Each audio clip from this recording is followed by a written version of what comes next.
We will get started.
Welcome, everyone. Thank you for joining us for today's session.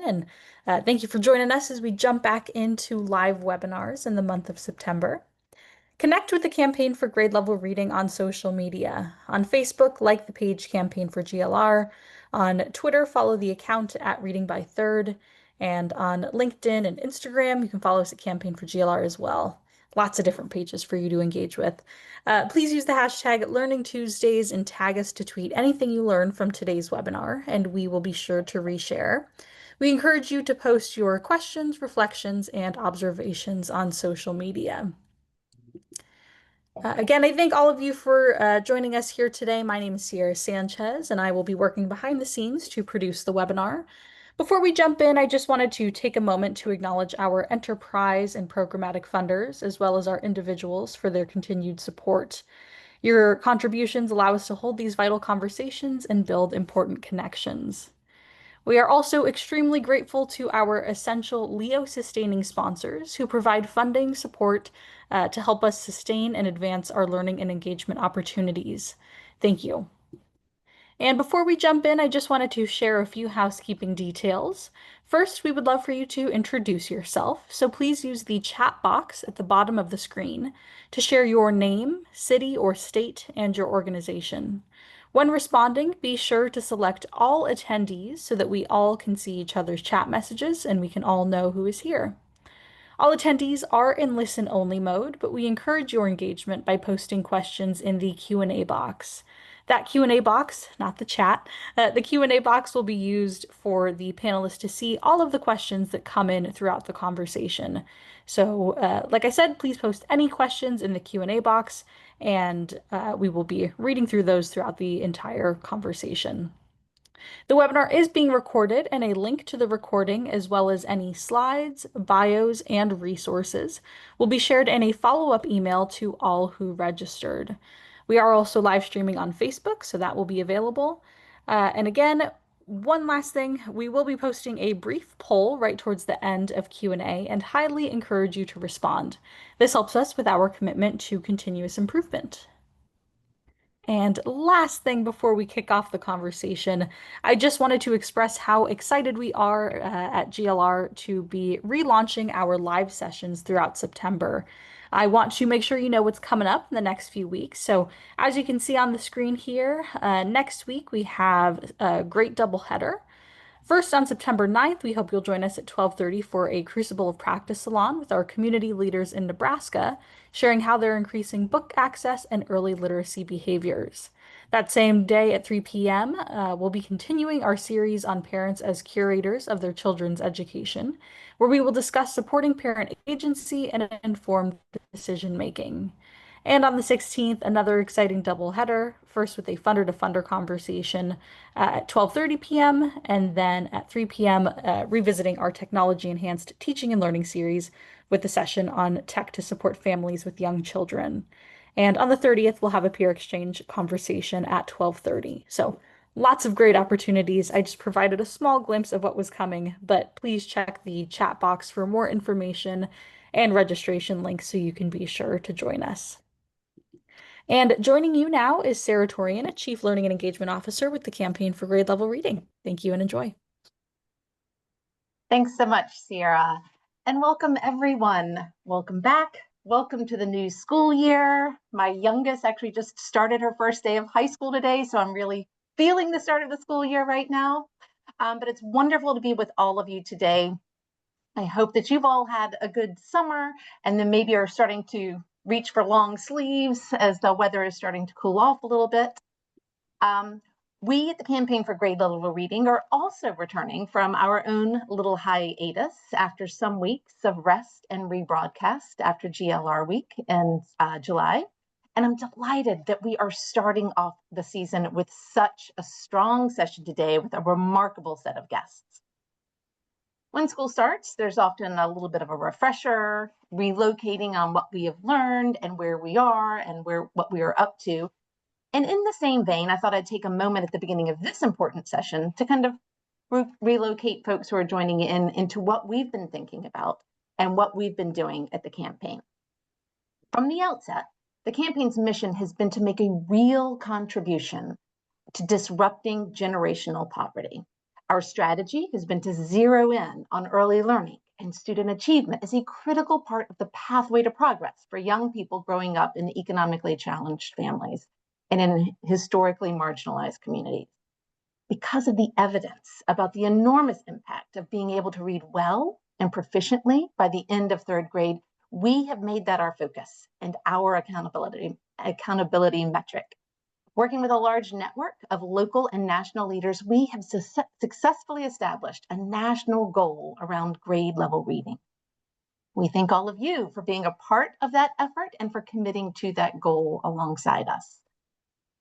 As you know, consistent with the animating purpose of the campaign, we've paid special attention to the gaps and disparities in student achievement, and especially to the academic progress of young people from economically challenged families and those who are growing up in historically marginalized communities.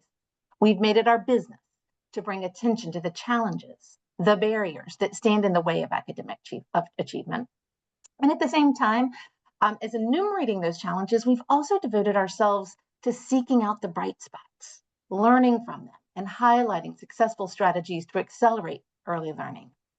Working with our broad coalition, we have encouraged leaders at all levels and in all sectors, including the federal level, to make student achievement a top priority. And as you know, we focused on data because understanding student achievement necessarily means knowing how kids are doing. And knowing how kids are doing means data. Similarly, knowing what's working for kids means data. This year, we have spent a lot of time with the data from the most recent NAEP report. But that's nothing new for the Campaign for Grade Level Reading.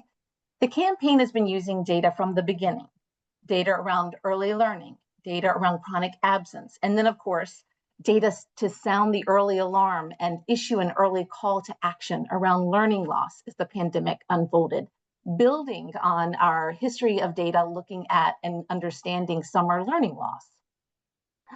Throughout the years, we've been doing these webinars. We've highlighted data to understand how kids are doing, to dig deeper into what is working and what is not, to identify and highlight bright spots. Some of those bright spots led us to identify some of the big bets and smart investments that we've been promoting in our civic action and advocacy agenda. And while we've devoted a lot of time this year to a deep dive on the most recent NAEP data, today we're going to a higher altitude to think about the role of the federal government in promoting and driving student achievement, with a special focus on the federal government's key role in data and research. Today's topic is neither random nor fanciful. It's no secret that today we are seeing and experiencing and debating the possibility of very substantial changes in the role of the federal government in general, and with respect to data collecting and reporting and research in particular.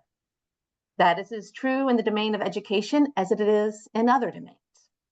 And today we are incredibly fortunate to have a special set of guests to help us explore the federal role in driving student achievement, including the role of federal data collection, analysis, and reporting. Thanks for joining us for this conversation today. And with that, we'll get into it. I have about 1 million questions for our guests for today, and I'm sure that all of you who are joining in do as well. So I encourage you to put those questions in the Q&A box as they come to your mind, and we'll work to incorporate your questions into the flow of the conversation. And with that, I'm pleased to welcome and briefly introduce our guests. And as always, their full bios. And let's be clear, the folks who are joining us today have incredibly rich and long bios. They are linked in the chat. So I'm just previewing who we have with us today, but I encourage you all to dig deeper into their expertise and background by looking at those longer bios. At the top of the show, we will be joined by two former U.S. Secretaries of Education. John King Jr. is currently the Chancellor of the State University of New York, SUNY, the largest comprehensive system of public higher education in the United States. John was Secretary of Education under President Obama from 2015 to 2017, and then he led our partner organization, the Education Trust. Margaret Spellings is President and CEO of the Bipartisan Policy Center, a not-for-profit organization that supports policymakers working across the party lines to craft bipartisan solutions. In addition to being Secretary of Education under President George W. Bush from 2005 to 2009, she also served as a White House Chief Domestic Policy Advisor and President of the University of the North Carolina System. After talking with John and Margaret, we will turn to an exceptional group of education leaders to respond and share their own insights and comments. For that, we will be proud to welcome Adam Gamarin, who is the president of the William T. Grant Foundation, which is the leading philanthropy that invests specifically in research to improve the lives of young people, including extensive research in education. Also happy to welcome and introduce Mike Petrelli. Mike is the president of the Thomas B. Fordham Institute and a close friend of the Campaign for Grade Level Reading.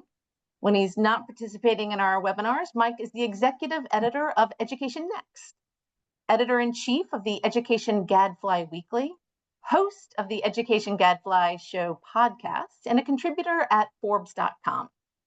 He is an expert on charter schools, school accountability, evidence-based practices, and trends in test scores and other student outcomes.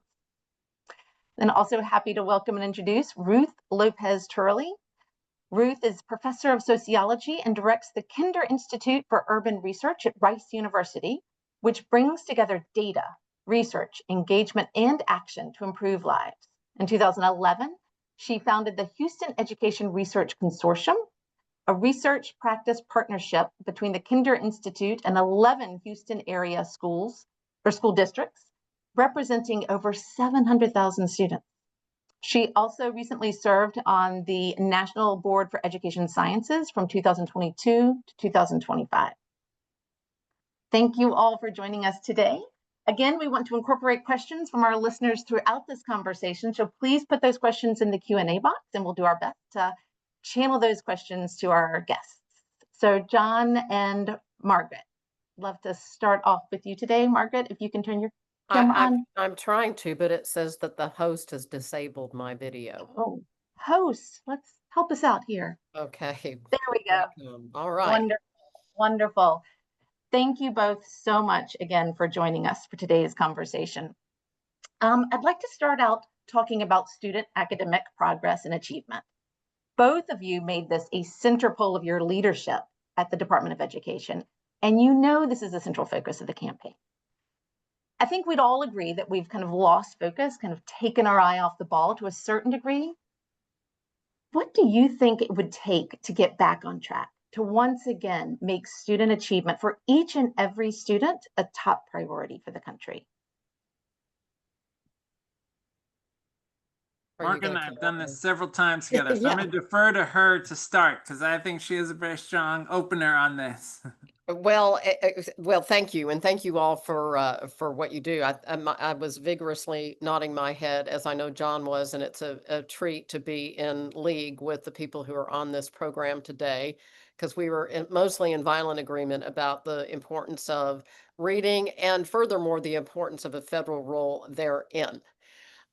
You all have a strong equity agenda, and our shared thesis as a country since LBJ has been that we needed a federal role that could make sure that we were holding ourselves accountable about the needs of every single student, irrespective of condition, zip code, or other modifier. And we've done that, and we know how to use the federal role in smarter and not so smart ways. And when we focus like a laser on priorities like reading that people understand, when we elevate and campaign, to use your word, for research-based practices, we can move the needle for all students, and we have. And at risk of being a Texas braggadocio, and shout out to my friend Ruth, my fellow Houstonian, when we focus on every kid, we measure, yes, that's testing. We report that data, we hold it up, we learn from it where we can, and we make it a central part of what we invest in. We go in the right direction. And all you have to do is take a look at the NAEP data from in the 16-year period or so, from Bush through Obama, and we were going in the right direction. Was it perfect? Hell no. But we were going in the right direction. And then before COVID, yes, before COVID, we started to slip. And in my view, the reason that we did that is because we stopped using federal policy and other policies around the country in a less muscular way. We took our foot off the gas. The fine print took hold. We embraced, and we're, I guess, maybe going to further embrace it, local control. I'm a big local control person, but folks, it's not against the law to improve student achievement. And we know how to do it in smarter ways than others, using federal investments, a federal role, and the federal bully pulpit. I agree with every word that Margaret said, and it's a pleasure to be in this community of people who are committed to improving reading performance throughout the country. The two things I would add, one, we need to rebuild the coalition that supported the education accountability and equity agenda. And that coalition was in many ways anchored by unlikely bedfellows in bringing together the civil rights community and the business community. And that partnership at the federal level and in states was incredibly powerful, able to speak to legislators on both sides of the aisle, able to command public attention, focus public attention on where the performance gaps are, what we need to do to close those gaps. And that coalition then was able to bring parents into the conversation in really powerful ways to drive an agenda. And we need to bring that coalition back. In many states, you see both sides of that coalition hesitant to speak to education issues, but at the end of the day, we cannot address civil rights disparities if educational opportunity is not equitably available.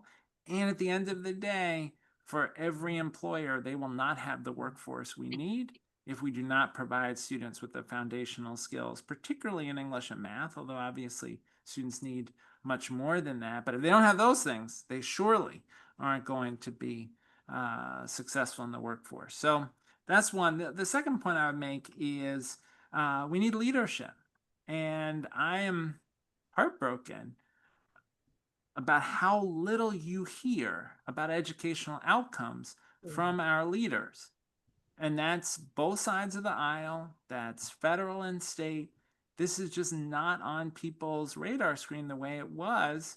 You think back to even President George H.W. Bush and Governor Clinton together talking about the importance of educational outcomes. Where's that? Where's that 1989 energy today? And we really need our leadership to step up and restore the sense that improving educational outcomes is a national imperative.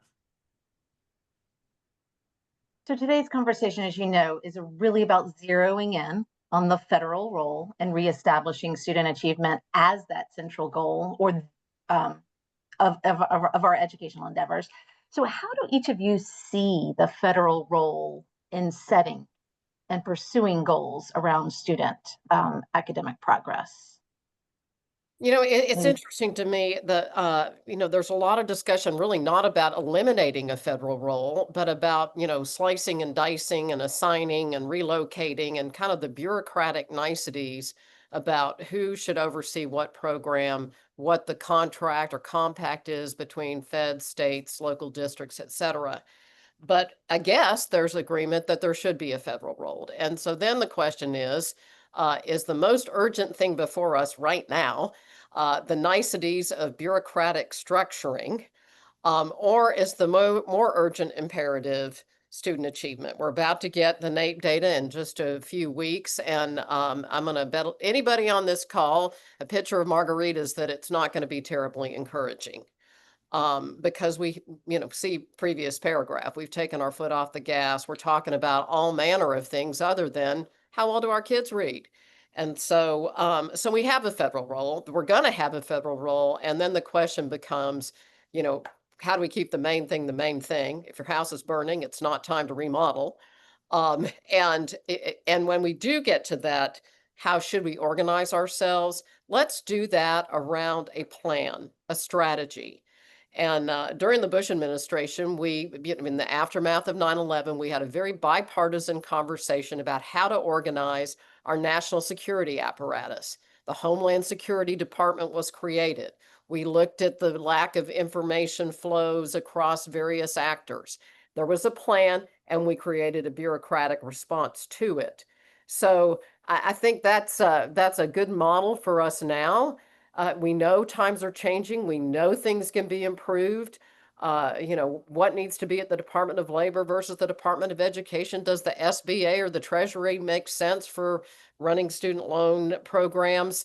Maybe, but for the moment, let's focus on student achievement and everything that means for our country. And if we are ready to have conversations around structures, let's do it around a coherent plan. And that's why we at the BPC have created this Commission on the American Workforce, co-chaired by Bill Haslam from Tennessee and Deval Patrick, two former very skilled, able governors, and populated with people from all around the country, because we think, first things first, but the main thing, and the main thing is what you're working on, and that's reading. What would you add, Jen? Two things I'd add that I think the federal role in data and evidence is hugely important and in jeopardy. And I'm worried about that. I'm worried about the health of the NAEP. I'm worried about the defunding of IES. I'm worried about our ability to have good information about where we're succeeding and where we're struggling. We've talked so much in the world of reading instruction about the Mississippi Miracle. Well, we wouldn't know about the Mississippi Miracle if we didn't have NAEP data to tell that story. We also need the NAEP data to know where we're stalling the most, where we're struggling the most, so that we can intervene. So that federal role in data and evidence building, critical. I would extend that evidence building to, we need more evidence around what works. Things like the What Works Clearinghouse are very important so that we have a better sense of what are the interventions that help English learners the most? What are the interventions that work best for the middle school or high school student who's really behind? What are we seeing for students with disabilities, particularly dyslexic students, that's working really well? And so we need that research function, and that too is under attack. So that's one area. We need that federal role there. The second area I'd emphasize is we need federal resources invested in places that are struggling economically. And this isn't just cities. This is rural communities that are very high needs. The Title I program is hugely important. These are dollars that are going to districts that couldn't generate those dollars themselves. They just don't have the tax base. And so if you go back, as Margaret did, to Lyndon Johnson, to the Elementary and Secondary Education Act, to the vision for that federal role, it was about trying to get resources to the highest needs places, because we can't afford as a country to lose out on the talent of those kids. And so that federal role also is something that we have to prioritize in this moment. Can I just add one quick thing to that? If we get rid of data and research, if we don't have a problem, we don't need a solution. And if we don't have a problem or a solution, we don't need money. So, worry when, people who've railed against testing and railed against a focus on academic achievement around math and reading may be hoisted on their own petard when we get to a place where there is no federal investment in this incredible opportunity that we have to fully leverage the human capital, the talent of this country in a time when the workforce is changing arguably more than ever in the history of the world through AI and whatnot. This is a time when we should be stepping up our game to the maximum extent possible, not thinking, who cares?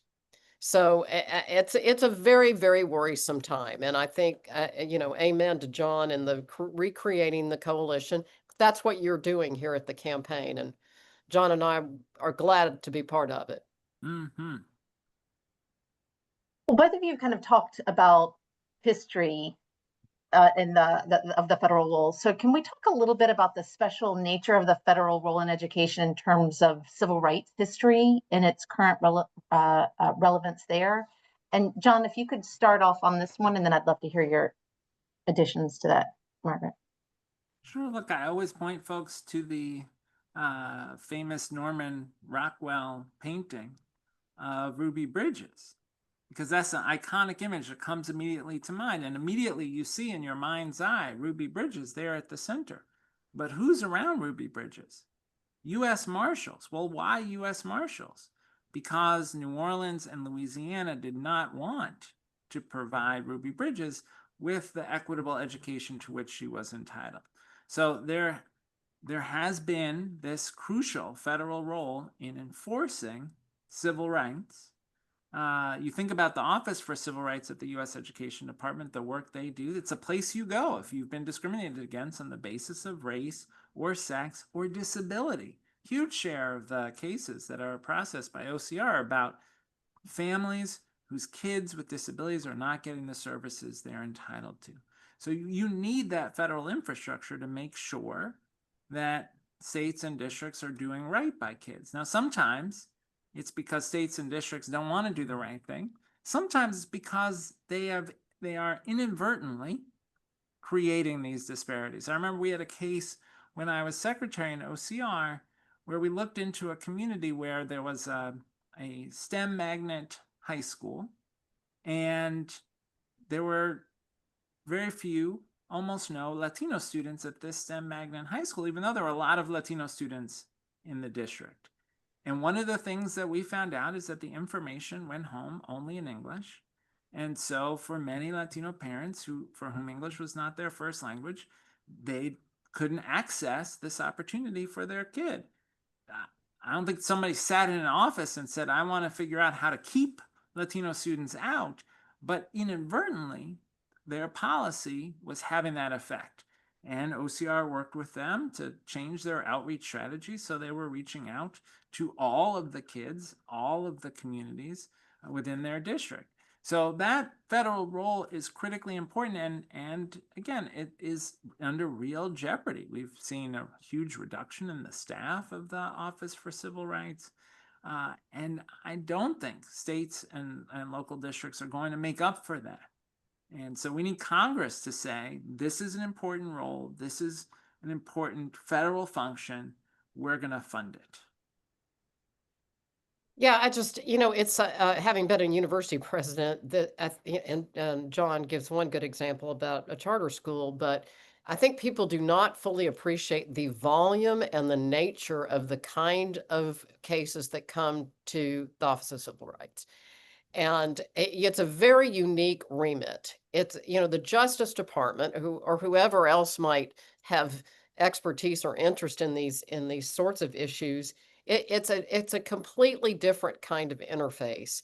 And along with all the other things that the Department of Education does, whether it's research or data or funding disbursement or school safety, on and on, that, I just think it's a place where not only do we need a federal role, we need a federal role that understands the various pieces of the business and the context that it operates in, and that the smartest way to do that is to have a federal Department of Education who has a clear understanding about what those obligations are and can enforce them whether it's interfacing with a parent with a special needs child, or a victim of sexual assault on a university campus, and everything in between. And so it once again elevates, what are we trying to do here? What are our shared beliefs around this function, and how should it get elevated, managed, and led?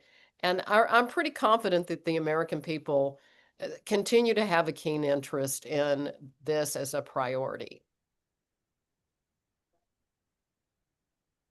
I'd like to hear what each of you think about the most important elements of the federal role in driving towards supporting and really kind of creating accountability with respect to student academic progress in terms of the power of the bully pulpit. I think both of you have referenced that already. The role of data collection, research, analysis, and publicity, or the role of financial incentives and disincentives.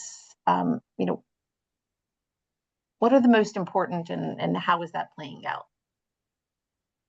I mean, in many ways, you listed out the things, right? The data and research are foundational. I would say one lesson, I think, of the last 25 years is we need a federal requirement for testing, or it won't happen. And that, there are folks who want to get rid of the test. I do not think that would be helpful to kids or to the long-term health of our society. Now, does that mean that there aren't places where we have over-testing? Surely we do. And there are places where, they're giving interim assessments or these multiple choice online things, and they're giving them every couple of weeks, and it's overwhelming, and that's crowding out instruction. That's bad. We shouldn't do that. But we do need a clear requirement from the federal government that we are going to test, that we're going to find out, are students making the progress they need to, in at least in English, math, and science. Now, if states want to add more on top, fine. If they want to look at social studies, great. If they want to have ways to look at students' career readiness on top, if they want to look at indicators of socio-emotional well-being, fine. But at a minimum, we do need a clear federal requirement that we are going to test in English, math, and science. And there was once bipartisan consensus around that, and we ought to rebuild that if we want to make sure that we hold ourselves accountable. Well, and Sarah, as everybody on this call knows, I mean, that is one of the most powerful pieces of No Child Left Behind that was initially enacted now, 25 years ago. The two examples you gave are, in my mind, the spoonfuls of sugar that make the medicine go down, and that is obviously financial incentives and use of the bully pulpit. Yay us, and all of that. But the thing that drives student achievement is muscle behind policy that is enforceable and real. And what has happened in the more recent past, when I say take our foot off the gas, so there's no confusion, this is what I mean. A lax attitude around the fine print, defining the academic year in ways that allow a lot of kids to get out, exemption rates on at test days. It's cut scores and standards for curriculum that get watered down, and on and on. And that is the fine print that makes accountability a worthy muscle to drive performance, or fine print. And that's why we need a Department of Education, because the people who have the kind of expertise that can say, no, Virginia, there is a Santa Claus, um, are the people that do that. And that, whether people like it or not, that is what it takes. And it's not comfortable to call people out and say, you're not good enough. You need to up your game. And, it makes people squirm, but it sure did work for kids. John, you were kind of talking about the balance between over testing but the importance of kind of understanding how kids are doing. I'd like to hear both of you speak a little bit about how we can strike the right balance in that around accountability and data, but the concerns of overtesting, particularly when there's this moment now where there's this special sensitivity around the role of the federal government. And Yeah, I mean, look, I'm a kid from Brooklyn, so there's always a risk in using an agricultural reference as a kid from Brooklyn. But I will say, there's a saying, you don't make a pig fatter by weighing it, right? So I do worry that in some places people have said, well, I know there's this test at the end of the year, so I'm going to turn my class into a version of the test, and that's what we're going to do every day until we get to the end of the year.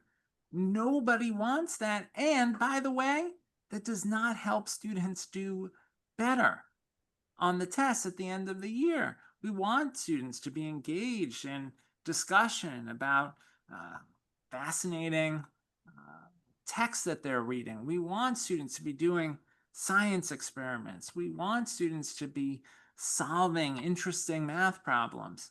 And we want at least once a year, like a checkup at the doctor, to find out, hey, how are we doing? And that, to me, seems like a very reasonable baseline. There could be a lot of local variation in how they do interim assessments and all those kinds of things.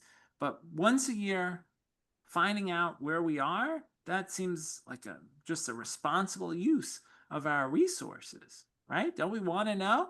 The other thing I would say is the tests have to be good, and that costs money, and we have to invest in them. And both in the Bush administration and the Obama administration, in different ways, we tried to put resources towards making the tests themselves good.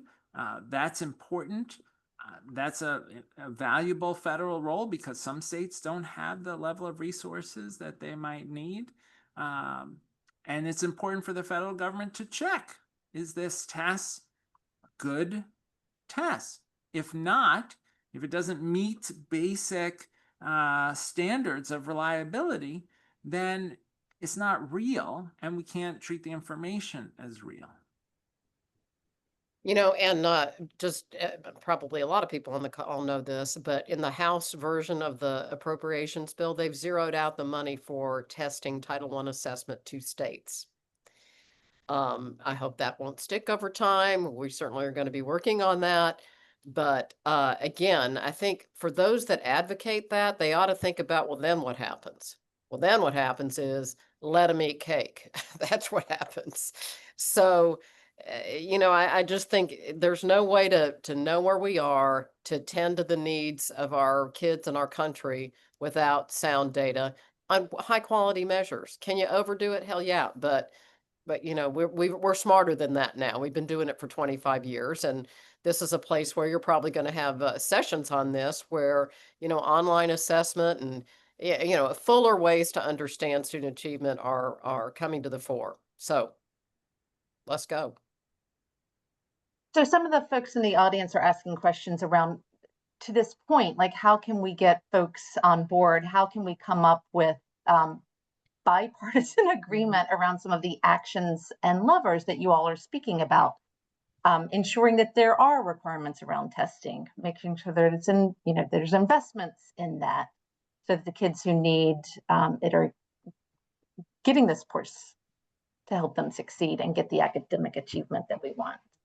Yeah, well, we can start by not changing the subject and talking about whether the SBA ought to, run the student loan program, I would say. So that let's to collectively decide that the most important thing for us to be talking about is the quality of education and how our students are doing in this wildly competitive AI innovating world.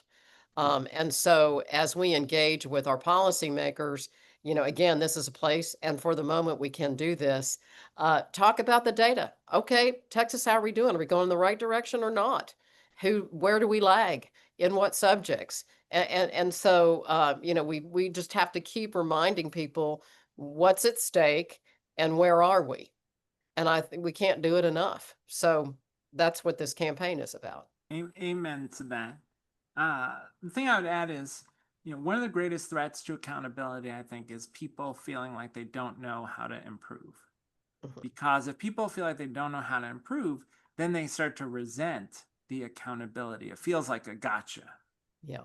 And we can do something about that, right? And this is the important part of the Mississippi story, right? They intentionally, systematically directed resources and energy to capacity building. Yeah. We have to help teachers understand the science of reading so they can deploy it in their classrooms. That's one of the reasons at SUNY we created our Science of Reading micro-credential at SUNY New Paltz so that we could help current teachers who maybe didn't get the science of reading in their teacher preparation get capacity around that. High quality curriculum materials. That is another way that we can invest in capacity. So that doesn't have to be federal, right? So I'm not talking about the federal government handing out curricular materials, but states investing resources in high quality instructional materials, requiring districts to use their dollars on high quality instructional materials can help people feel like they have the capacity to improve. So now if I'm a teacher, if I've got good training and I've got high quality materials in front of me, then I have hope that when I see that the test scores aren't where I'd hope, I can do something about it. I can make progress. So part of the campaign has to be, yes, imploring people that we need the accountability and lifting up the capacity building that we know, we have good evidence can make a huge difference in outcomes. Amen. So going a little bit deeper into that, kind of how you think about the state and even local accountability. So you were talking about the Mississippi Miracle, really the Mississippi Marathon, and how they really did invest in what they know, works and kept with it for a long time. But kind of thinking about state and even local accountability alongside the federal role and really focusing on academic progress. Yeah, and that's why reading is such a front foot issue to engage on, and you can bring the politics together around reading. I'm pretty sure Democrats and Republicans all want their kids to read. And whether you're in Mississippi or Massachusetts, you want your kid to read. And so, it's just a compliment to state and local efforts. And, I'm so encouraged by, 30 some odd states have passed research-based reading, evidence-based reading laws. What Mississippi did, and Alabama and Louisiana and others, they had fidelity of implementation that recognizes all the pieces and parts, whether it's a credential from your public university system, the ongoing PD, the parent support, et cetera. And they were able to do it on a scale in those places where, if you know Kim Yana, she drove around Mississippi and said, now, was just on it. And so it's fidelity of implementation. We know what to do. We know what works. We know who needs help and how to help them. And so it's now on implementation. And so states believe that they wouldn't have passed these laws. And I think that's where the field, our practice, can really bring a lot to bear. And may I say, especially around teacher prep, which has been a little bit of an undone piece of this. We've done tons of PD, kind of retrofit, with hundreds of thousands, millions of teachers. But gosh, maybe we ought to embed some of this kind of thinking in our teacher prep programs. And that was a key part of what Mississippi did, and it took courage, right? Because it's not necessarily popular to say to every teacher prep program in the state, you're going to need to change your syllabi to reflect science of reading. You're going to have some of your faculty deepen their expertise so that they can help students with these skills. But one thing I will say that I think is another place for kind of political leverage in this conversation that has made a big difference already in the science of reading movement is organized parents, and particularly the parents of kids with dyslexia have been a key part of the science of reading movement throughout the country. And I think if we can mobilize those parents as voices at the local school board level with state legislators, that's another way that we can kind of push states to not only say they're doing science of reading, but actually do science of reading. Amen. Well, thank you all so much. Number one, for this incredible conversation about the federal role around data and accountability and research, but also for setting the stage. You're kind of hinting at what the Campaign for Grade Level Reading is planning for later on in the fall, kind of, doing sessions around it's not just passing policies related to the science of reading. It's about implementation and what that takes. And so we'll be inviting Kimyana Burke to come and share what she's seeing in many of the states where they've been working and what that looks like. But thank you both so much for these incredible insights. I hope you'll stick around. We're going to invite our commentators in, but then we'll welcome you back to kind of a panel conversation closer to the end. Thank you. And so with that, I'd like to welcome Adam Gamaran, Ruth Turley, Mike Petrelli. Love to kind of hear your reactions to what we've heard from the secretaries, and also your own insights and ideas about what you're seeing around the federal role in promoting accountability and student achievement. Several questions already outlined to ask each of you, but before we get into that, I just wanted to kind of do a quick round robin to capture your blink reactions on what you've just heard from John and Margaret.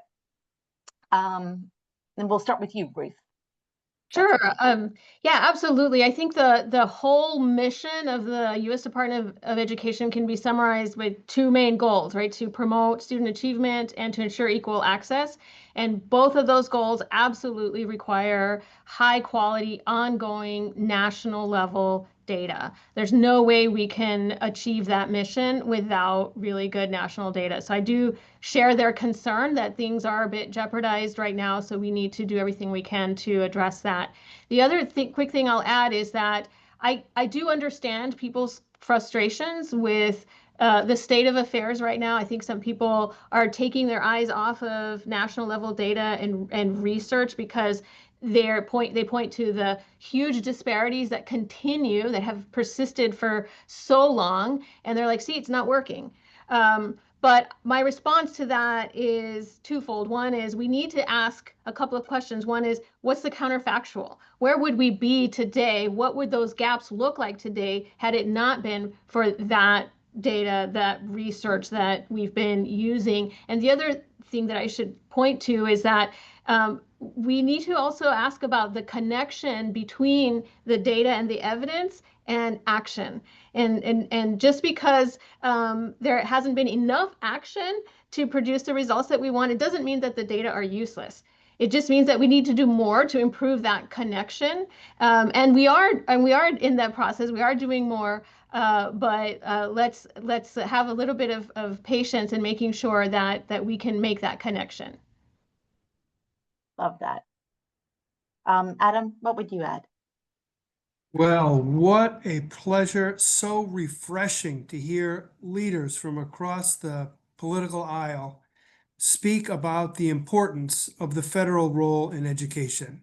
And if only we had that from our current leaders, but let's give 3 cheers for the leaders of the past and I hope the future who are expressing that role and showing us why education has been a bipartisan priority since 1867, when we started collecting educational statistics, and since the middle of the 20th century, when we started supporting education research. It has been a bipartisan effort. And I think if we trace the flow of the comments from Secretary King and Secretary Spellings, we can see the importance of education statistics, education research, and educational evaluation. To take the example that received the most attention, because it's such a good example of the improvement in reading performance of children in the state of Mississippi. We had the NAEP scores, that's the educational statistics who told us what the dire situation was for decades and showed us the dramatic improvement. We had education research, much of it supported by the Institute of Education Sciences, on strategies to improve reading.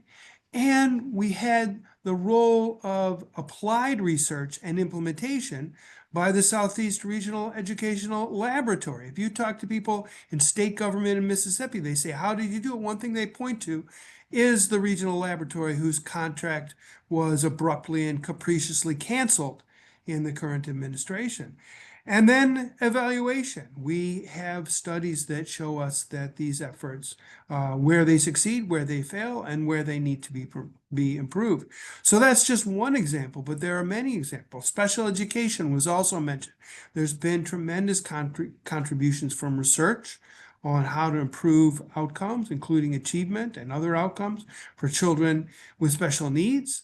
That's a function of the federal role. And both speakers spoke compellingly about the reason that only the federal government can fill this need due to its resources and its ability to ensure equal access all across all states. So I just found it so refreshing, and it really set a great tone for this conversation.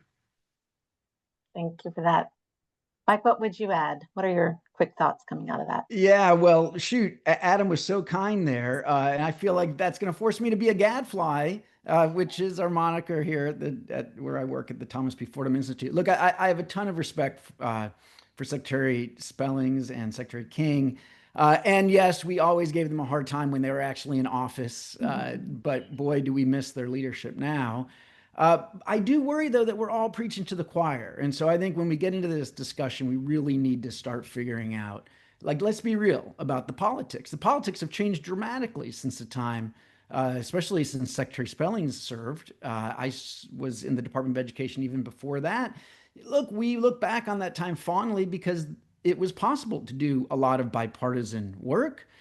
There were political incentives for both parties to try to win over people in the middle. A lot of those incentives have eroded, and we are now at a place where it's been many cycles where the politicians on, both Democrats and Republicans are encouraged to pay most attention to their base, for Democrats to move left, Republicans to move right. We've got, red and blue states that we didn't have that 20, 25 years ago. This notion that New York would forever be blue,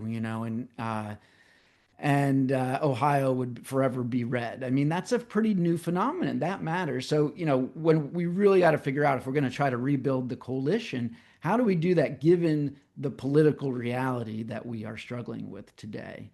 So I think we a lot of us here agree with where we need to go, get back, and Ruth said it nicely about what the federal role is all about.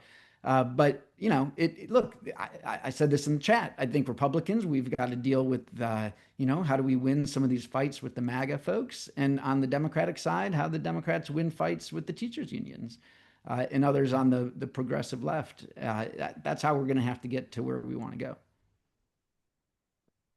So just like with the policies are important, but implementation is what matters. You're reminding us that, it's when the rubber meets the road, like how can we actually get folks to get back to the place where we can find some. And look, here's what's difficult is that these larger political forces, they are outside of our control. They are above our pay grade. They are even above the pay grade of education secretaries, right? And what we didn't realize back in, say, the late 90s, early 2000s was how much the politics were helpful to us. We took it for granted. Other things too, child poverty was going down, education spending was going up. There were a lot of things going really well in the late 90s into the early 2000s that helped us, and some of those things then stalled out in the 2010s. So we've got to deal with the reality that we're focused on today in 2025. Yeah, Sarah, if I could jump in response to Mike's comment, which I think is well targeted. I don't have any objection to anything you said. We do need to find ways to reach out to the realities of today. As you know, Mike, I chaired a committee of the National Academies of Sciences a few years ago on the future of education research at IES. And that report had two major themes, one of which I think is not going to go in today's environment. It was about centering equity in education research. But the other one I think is very current and very appropriate for our times, and that is the need to ground research in the needs and experiences of parents, communities, and learners, parents, teachers, and learners. We hear all the time the importance of parents driving education, the importance of education being responsive to parents, the importance of education research being responsive to parents. I couldn't agree more. And we know this from the education research standpoint because we find, and this is a concern about the education research up until now, is that too often we produce interesting findings, go on a shelf in a library somewhere, and don't actually make a difference in the real world. And one important strategy for getting evidence used is to ask research questions where we have constituents who actually care about the answers. And so I think that is one strategy for pushing work that could appeal to today's bipartisan possibilities and to help create a new coalition that is cognizant of the political realities of today. So Ruth, coming back to you, we know you just recently served on the National Board for Education and Sciences. So can you tell us a little bit about the board, its responsibilities, and what you were working on and what you all were hoping to accomplish there? I think that's a good way for grounding. And I would add, I was recently terminated from that board, which is because of all the reasons that we're talking about. Yes, I was just, to respond to Mike and the things that he was saying. I mean, that board is supposed to be a nonpartisan board. It oversees the research arm of the U.S. Department of Education, which is IES that Adam was just referring to. And yes, it's supposed to be nonpartisan, and yet we're deeply affected by what is going on politically right now. So, which is why I was terminated. Not just me, but the whole board. The whole board. So we're 15 members on this board, and our duties are mainly to advise the IES director and to approve of research priorities and to evaluate the work of IES. And in particular, I served on a committee that was tasked with reviewing several reports that came out of the national academies, including the one that Adam was just referring to. And our job was to meet with all the commissioners and to go over exactly what they were doing in response to those recommendations and what they were planning to do, what they've already done, as well as what they were planning to do in response to those recommendations. So as the former secretaries were talking about earlier, I mean, yes, we had a long way to go. There's plenty of room for improvement, but we were definitely working on it and definitely making use of the resources that were available, again, in a nonpartisan way as much as possible, because we're focusing on research evidence, and that's what we were working on. And then it was all abruptly terminated with, I might add, a 2-sentence email. So we were talking earlier a little bit about kind of the local use of federal data, and I know you have a specific perspective on that. Can you tell us a little bit about how important the NAEP data was for you in your work with the local schools and community in Houston? Yes. Nationwide metrics have huge local implications. And one of the things that we did with our group here in the Houston region is that we were using national level data from the School Finance Indicators database, which uses NCES data, census data, et cetera, and used all of that to develop estimates for how much per pupil funding is needed for each school district across the country. And to be clear, this is not how much per pupil funding they get, but how much per pupil funding they need. This is going back to the equity issue that we were talking about earlier. And we found two things. One is most school districts in Texas are underfunded according to these estimates. And let me be clear, is what they need in order to achieve national average test scores. So we found that most school districts in the state of Texas are underfunded in terms of what they would need to achieve national average test scores.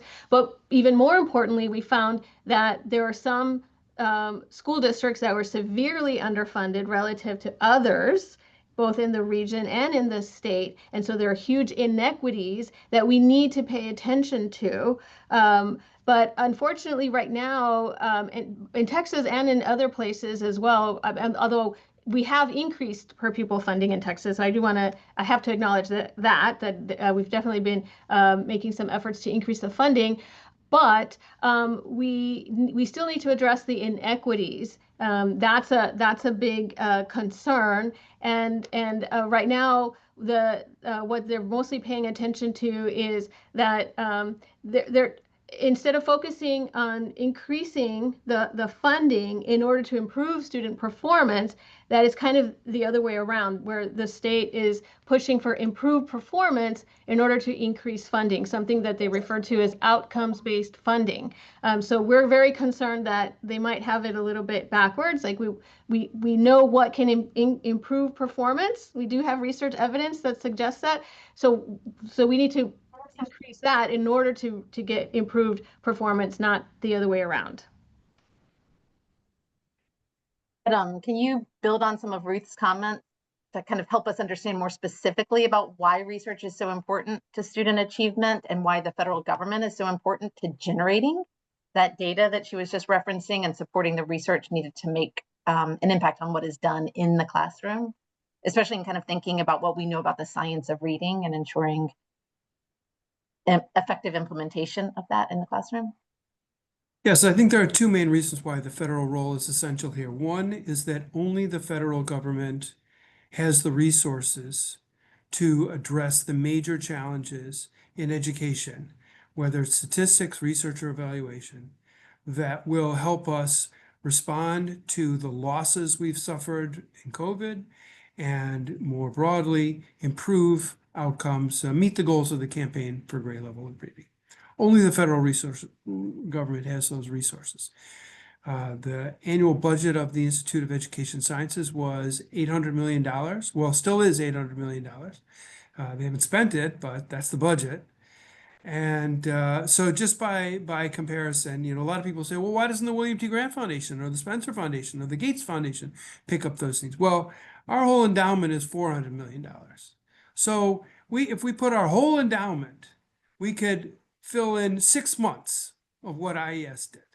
So only the federal government, no private funder, has the resources to fill the void abandoned by the federal government when they are refusing to spend the money that Congress has authorized. So only the federal government has the resources. That's number one. Number two, as the former secretaries were saying, only the federal government can ensure that there are ways of holding states, schools, and students, learners accountable that are meaningful across the country. So one of the things that No Child Left Behind did was it exposed the dramatic differences among states in the way they were examining the performance of students in different states and schools and school districts. And so as we transitioned from the Bush administration, the Obama administration, many of the policies held true, but there were incentives for elevating the benchmarks for performance. So only the federal government is capable of doing that. Now, we don't have a national test in this country, and we don't need a national test to hold all states and school districts accountable for promoting student achievement. But we do need some national benchmarks, such as the National Assessment of Education Progress, the National Educational Longitudinal Surveys, which track the performance of individuals over time, and these activities that states the federal government can undertake, and states and local districts can interpret meaningfully. So Mike, coming back to you and kind of that question of politics around all of this, how does the bully pulpit of the federal government and the president's priorities impact student achievement? And how did a backlash over testing, and federal overreach kind of lead to the breakdown of the focus on accountability and student achievement? Yeah, thanks, Sarah. And look, it's a good question, and I don't want to keep being so sort of backwards looking, but I think it is important to understand the story of education reform to know where to go next. And I hear people say all the time that, well, No Child Left Behind, education reform, it didn't work, and that's why the coalition fell apart. Well, that's just not true. I mean, it did work in terms of seeing student achievement rise quite dramatically in the 2000s and into the 2010s and the 1990s as well. We saw high school graduation rates go way up. We saw college going and college completion rates going up. And that especially is something that would be, hard for K-12 systems to game. That one was very real. So something happened. Now, as I mentioned earlier, I don't think the education system and the education reforms get all the credit. There were other good things happening, especially that very strong economy in the 90s, more school spending. I think all of these things came together to help us get better outcomes for kids. But we did it. We were getting better outcomes for kids, especially for the lowest performing kids, until something happened in the 2010s. Now, Secretary Spellings mentioned that more or less the end of No Child Left Behind and then the transition to the Every Student Succeeds Act. That's a possible. That definitely did happen, and the timing more or less lines up.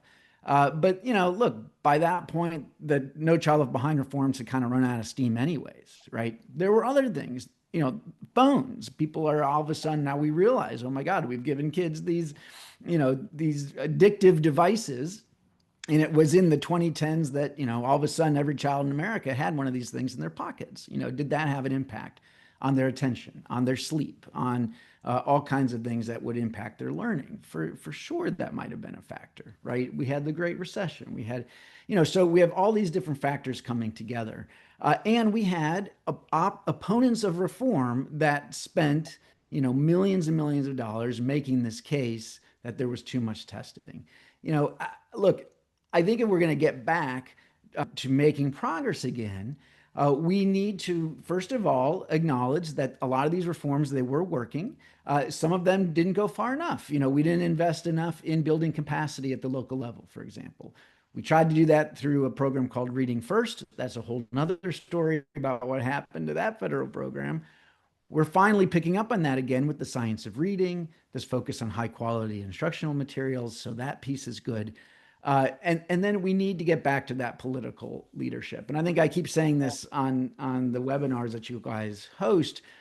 What we should be paying attention to if we want to go forward, who's running for president for 2028 on both sides of the aisle. Okay, because look, we had George H.W. Bush and then Bill Clinton and then George W. Bush and then Barack Obama. Strong leadership at the presidential level meant a lot. And we have not had that with Donald Trump or Joe Biden. And so, to what degree will we get lucky again to have a real education champion, education reform champion?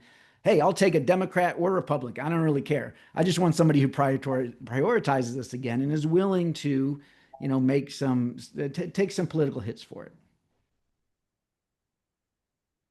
Wouldn't it be great to have two great candidates? There were education candidates on the right and the left. It used to happen all the time. Yeah. So Ruth and Adam, we're mostly talking about federal data as a vehicle for accountability today, but I think it's important to also touch on the importance of federal data in developing the knowledge of effective practice and as a key element of effective research to practice system. You've both been kind of everybody's been touching on that a little bit today. Can you talk a little bit about the importance of federal data in driving that new knowledge and supporting the adoption and the effective implementation of evidence-based actions? Oh, sure. There's well, Adam did. Is it okay if I go first? I just wanted to say that there's a lot that has a lot of innovations and a lot that has happened precisely because of the federal role in both supporting research. IES has supported a lot, has funded a lot of research that has done some amazing things for the field of education. But again, people are saying that we haven't had enough progress, so why should we continue to invest? And I'm very concerned about that question, but I'm trying to be open-minded and understanding about that question. You know, I can understand the frustration. And so to that, I would respond that we need to continue to invest not only in the research and the data collection efforts that inform this innovation, but also we need to invest in that connection and making sure that we are doing a good job of connecting that evidence with practice and action. And that connection is actually quite challenging in and of itself. The research is challenging to produce, but connecting it can also be really challenging. But we need to do both of those things at the same time. And if we do, then I think that we have a real opportunity to continue to inform practice through research, but to really do it in an exponential way. But I'm very concerned with we're getting our eyes off that target right now. And not really, I'm concerned that I hate to use this phrase, but that we're throwing the baby out with the bathwater by saying, okay, not enough progress has been made, and that you know, people are then saying, well, then it's not worth it to invest in the research, and I would say it's the opposite of that. It's knowing what works, but then also knowing how. Let me build on that with two specific examples that are local challenges with national implications. And one example is a use of high impact tutoring to promote student learning and restore and even exceed where we were pre-COVID. And the second is responding to chronic absenteeism, which has grown to a crisis level since the pandemic. In both of these cases, we have specific research that details not only that tutoring is effective, but how to implement it properly, what types of dosages are available, what characteristics of tutors are needed, how much coordination is needed between the tutors and the teachers, and so on. And so we've got strong research, and we need adoption, we need implementation that needs to be brought to the local level. One way of doing that is through the education research practice partnerships that you yourself, Ruth, are such a leader, a national leader and a local leader in Houston, where the researchers can demonstrate the impact of policies adopted and can work on strategies for implementation. Likewise, with chronic absenteeism, there are a number of studies in the field now, and some of which have recently reported results about building student sense of belonging, about nudges and other strategies for reducing and combating absenteeism, a whole range of activities and incentives, carrots and sticks. And so we have a lot of knowledge about this, and we need partnerships between researchers and communities or school districts to put these research findings into practice and to evaluate them at the local level. You know, educators, school district leaders, decision makers in education, they don't just, if they say, well, I need tutoring, what should I do? I'll go to the research. No, they say, what tutoring programs have worked in districts like mine with communities like mine? And the research practice partnership is one, it's not the only strategy, but it's one strategy for helping to build that local knowledge, local trust, and bringing national evidence to bear in ways that are applicable at the local level. And I would add connecting the national evidence with the local evidence, and then it can really reinforce one another. In our case, we found that to be especially important for early childhood education, you know, making the case for full day pre-K, just overwhelming evidence showing the importance of full day pre-K, and we just need to do more to invest in that. So that's setting me up for the next question. Kind of thinking about this universe of education research that is so vast and large, kind of the local data and the state data and the national data that you were just kind of referencing, and the links between them, both Ruth and Adam. But then also, like, there's many education research organizations and special efforts like the Education Recovery Scorecard that really kind of blended lots of different types of data to really understand that crisis and chronic absence that you were mentioning, Adam. I think it would be helpful for our audience to kind of better understand of the role of federally collected data in that overall constellation of all these different sources of education research and education data in driving kind of student achievement and student progress. So I'd love to invite each of you to kind of share your brief thoughts on kind of how to connect those dots and the value of kind of leaning into, you know, all the different stars in that constellation, if that makes sense. I'll start. I think that there's in order to help us get back on track in terms of this goal or goals, the two goals that that represent the mission of the U.S. Department of Education. I think that there's a lot that we can do to make sure that okay, I'm just going to speak for the state of Texas for the moment. We often think that we're like we just have to focus on ourselves because we're such a big state, and that's true in some sense. But it's possible for us to think that we're providing adequate and adequate education and that we're providing equal access to everyone.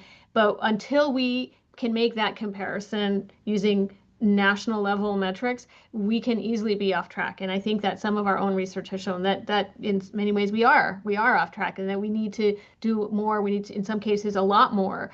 So those, I feel like there's so much power and potential there as long as we make sure that we have the high quality national level metrics available, and that we're all making those comparisons and then applying them.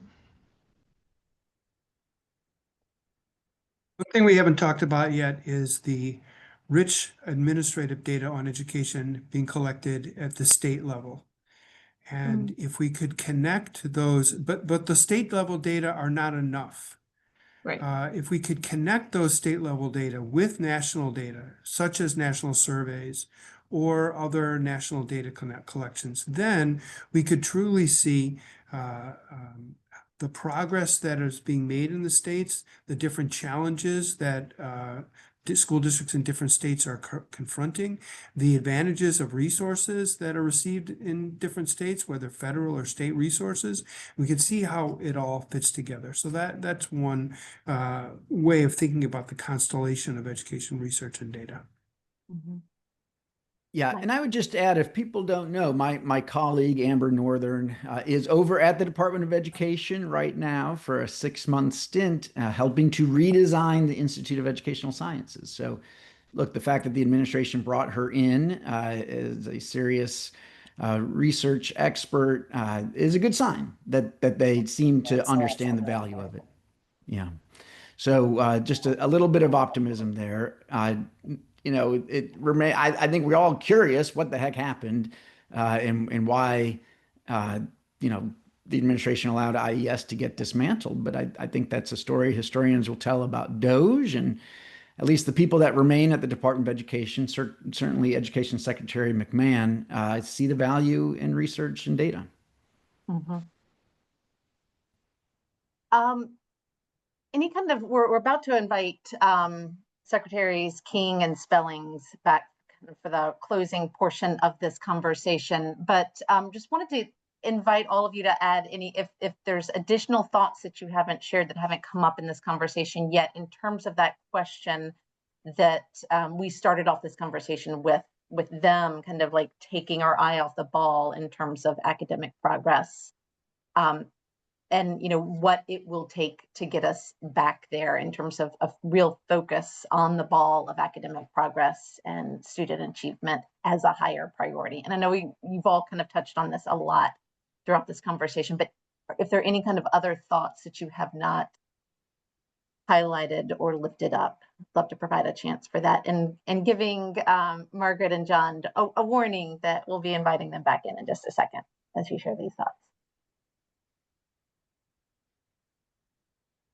I mean, sure. I fully agree. We've abandoned at the federal level our examination of education outcomes and progress, and we need to get back to that. I think there's strong agreement on the parts of leaders across states of all different political stripes. There's certainly agreement in the U.S. Congress, who insists on continuing with the funding for education, including education research. And we need the administration to bow to those realities. I don't want to step on Ruth's toes in terms of the Texas piece, but I would say this, there are some states out there, and I would say Texas is one of them, that are still very much focused on student outcomes. A story in today's news about Mike Morath, the Texas commissioner, visiting, I think it was Fort Worth public schools, anticipating maybe another state takeover, just like he's done in Houston. It feels like 1999 all over again. This is the sort of thing that states used to do sometimes, was take over school districts that aren't getting the job done. It's probably the least popular, most politically difficult thing to do. And yet there are some states doing it. And frankly, and I don't mean to be partisan here because I wish it weren't so, these days it tends to be the red states that are more willing to continue this focus. If you want to see who still has A to F rating systems for schools, or 0 to 5 star rating systems, almost all of them are red states with a couple of exceptions. Where are charter schools still growing?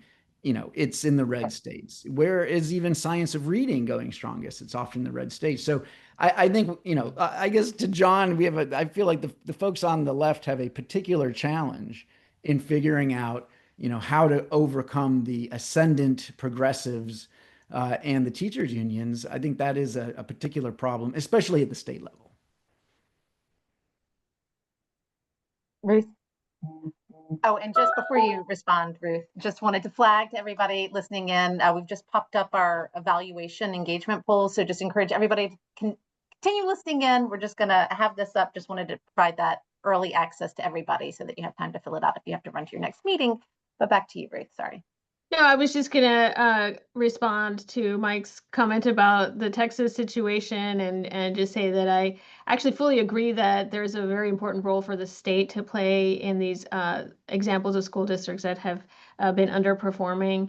But research shows that a lot of this has to do with severe underfunding in these particular school districts, and so I would say that would be a great place for the state to start. And so while yes, Texas has definitely been doing more to increase student funding, I think that we still have a long way to go to ensure that it is actually adequate and equitable. Here, here. That notwithstanding, our friend Mike Miles in Houston has gotten some great results down there with the good combination of state and local urgency around student achievement. Right, Ruth?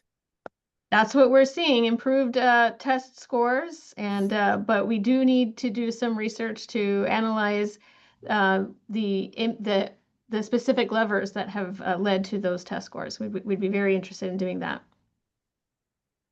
Well, welcome back, Margaret and John. I couldn't resist, sorry. No. And that's Texas setting us up for the next braggadocio. question that I had for everybody, because this conversation has been so much focused on what some of the incredible challenges are in terms of, the federal role in research and data and how we're seeing kind of the trend downwards in student achievement. But at the Campaign for Grade Level Reading, we always try to stay or remain optimistic and look for the bright spots that can inform action and can kind of be, expanded so that we can see more progress around student achievement, especially for those children growing up in economically challenged families. So I'm really curious to hear from all of you about the rays of light, whether, the work that's happening in Houston and other places where that helps you remain optimistic, things that you are watching, promising signs that you're excited about and hopeful about seeing grow. Well, I'll jump in just quickly and say, and I'll pick up where Mike left off, and that is that I do not believe that anything that has happened is forever and always and unsolvable. And I think this campaign, organizations like mine, leaders from around the country can make the case to the Congress and some in the administration that let's not throw out the baby with the bathwater, to use Ruth's phrase.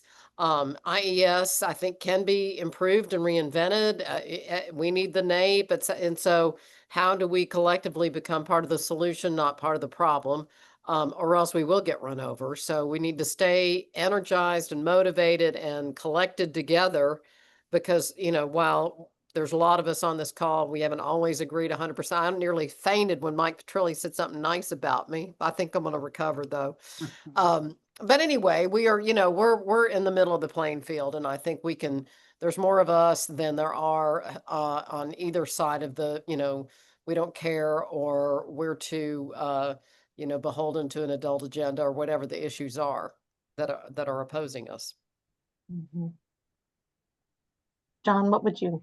Yeah, I'd agree with Margaret. Look, I think that the fact that Congress is in a different place from the administration is a real source of hope. And we've got to make sure that members of Congress understand the issues and feel pressure, again, from that business civil rights coalition in their states to stick with it on the role of the federal government in education, particularly around accountability. Two hopeful things at the local level. I do think the science of reading work has real momentum, and not just in red states, blue states as well, and in some places where labor has been a strong partner in the science of reading work. I think that's encouraging.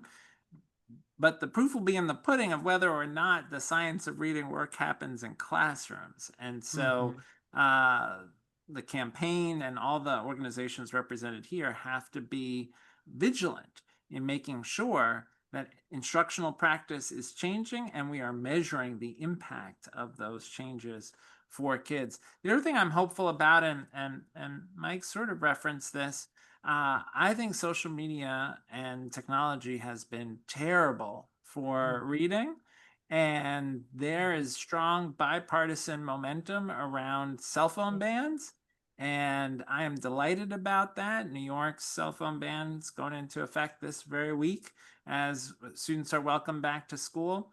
I think that will be a boon for student reading success, and I think we'll also see fewer behavioral and mental health issues if we give students time away from the cell phones. I hope you're right, because my teenage son was very disappointed by that. You might imagine. But I would add, so one thing that's really giving me hope right now is exactly this work that we've been focusing on over a decade now here locally, is research practice partnerships, where the use of data, the use of research can be really can be off-putting for a lot of people, right? Because it can be weaponized, it can be used as a gotcha moment for schools and school districts to embarrass people, etc.